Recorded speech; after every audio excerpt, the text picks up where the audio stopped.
Hi friends, welcome back to Nizam వంటలండి. వంకాయలు ఉంటే చాలు మనం కూరలని, పచ్చళ్ళని చేస్తుంటాం కదా!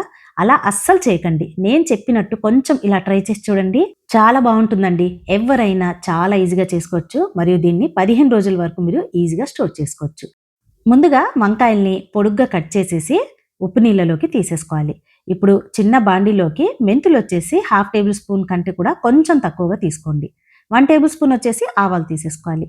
ఇప్పుడు మంటని లో ఫ్లేమ్ మీద పెట్టేసి ఈ విధంగా కొంచెం దోరగా వేయించుకున్న తర్వాత దీన్ని పౌడర్ లాగా ప్రిపేర్ చేసి పక్కన పెట్టేసుకోండి. ఇప్పుడు ప్యాన్‌లోకి ఆయిల్‌ని తీసుకున్న తర్వాత ఈ నూనె బాగా వేడైన తర్వాత ఇందులోకి వంకాయ ముక్కలు తీసేసుకోండి.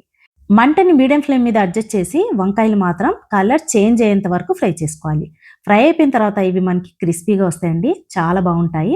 మీకు ఇంట్లో ఏ కర్రీస్ లేకపోయినా, పచ్చళ్ళు లేకపోయినా ఇలా ఈ వంకాయలతో మీరు గాన ప్రిపేర్ చేసి పెట్టుకున్నారనుకోండి, ఎప్పుడు తినాలనిపిస్తే అప్పుడు అన్నంలోకి కొంచెం నెయ్యిని వేసుకొని ఈ వంకాయ ముక్కలు వేసుకొని తింటే చాలండి. చాలా చాలా బావుంటుంది. పచ్చళ్ళు కూడా దీని ముందు తక్కువనే చెప్పుకోవాలి. అంత రుచిగా ఉంటుంది. ఒక్కొక్కసారి బ్యాచిలర్స్ అనుకోండి, ఏదైనా కర్రీ చేయాలనుకుంటే ఇబ్బంది పడిపోతుంటారు కదా! సో, వాళ్ళకైతే మరీ ఈజీ అండి ఇది మాత్రం. ఒక్కసారి ప్రిపేర్ చేసుకుంటే చాలు ఒక 15 రోజుల వరకు ఈజీగా దాన్ని స్టోర్ చేసుకోవచ్చు. చూడండి ఇలా. ఈ విధంగా ముక్కలు ఫ్రై అయిపోయిన తర్వాత దీన్ని ఒక చిన్న ప్లేట్‌లోకి తీసేసుకోండి. మరీ ఎక్కువగా ఫ్రై చేయొద్దు. ఎందుకంటే మరీ ఎక్కువగా క్రిస్పీగా వచ్చేస్తాయి. ఇలా జస్ట్ కొంచెం కలర్ చేంజ్ అయితే సరిపోతుంది. మరి మిగిలిపోయినటువంటి ఈ ఆయిల్‌ని వేరొక వెజ్ కర్రీస్‌లోకి ప్రిపేర్ చేయడానికి యూజ్ చేసుకోవచ్చు. కూరల్లో అయితే చాలా బావుంటుందండి టేస్ట్ మాత్రం ఈ ఆయిల్‌తో. ఇప్పుడు ఈ ఆయిల్‌లో కొంచెం ఆయిల్‌ని నేను ఒక చిన్న ప్యాన్‌లోకి తీసుకొని కొంచెం పోపేసుకున్నాను అనుకోండి, రుచి చాలా బావుంటుంది. ఇప్పుడు ఇందులోకి వెల్లుల్లి రెబ్బలు ఇలా దంచి తీసుకోవాలి. దీంతో పాటు 1 టేబుల్ స్పూన్ జీలకర్ర, 1 టేబుల్ స్పూన్ వచ్చేసి ఆవాలు తీసేసుకోండి. ఇందులోనే కొంచెం పసుపు పొడి కూడా కలుపుకోండి. కలర్‌ఫుల్‌గా ఉంటుంది. టేస్ట్ కూడా చాలా బావుంటుంది. కొంచెం ఈ విధంగా ఫ్రై చేసుకున్న తర్వాత పూర్తిగా చల్లారనివ్వాలి. ఇప్పుడు వేరొక మిక్సింగ్ బౌల్‌లోకి మనం వంకాయ ముక్కలు తీసుకున్నాం కదా! ఇందులోకి మనం దంచి పెట్టినటువంటి ఆవాలున్నాయి కదండీ!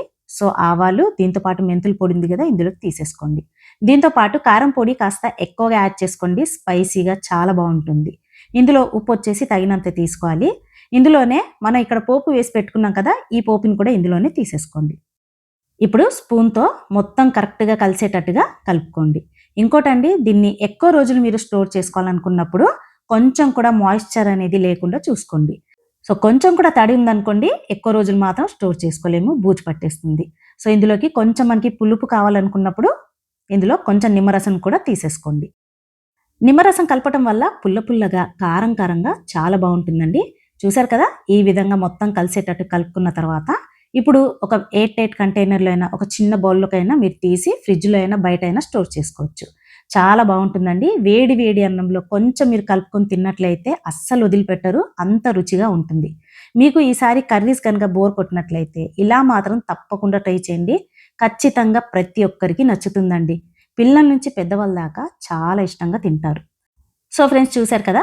చాలా ఈజీ, చాలా సింపుల్‌గా అప్పటికప్పుడే ప్రిపేర్ చేశాం కదా! మరి ఈసారి మిస్ అవ్వకుండా ఈ రెసిపీని మాత్రం ట్రై చేసి ఎలా వచ్చిందో ప్లీజ్ నాకు కామెంట్ చేసి సబ్స్క్రైబ్ చేయటం మాత్రం మర్చిపోకండి.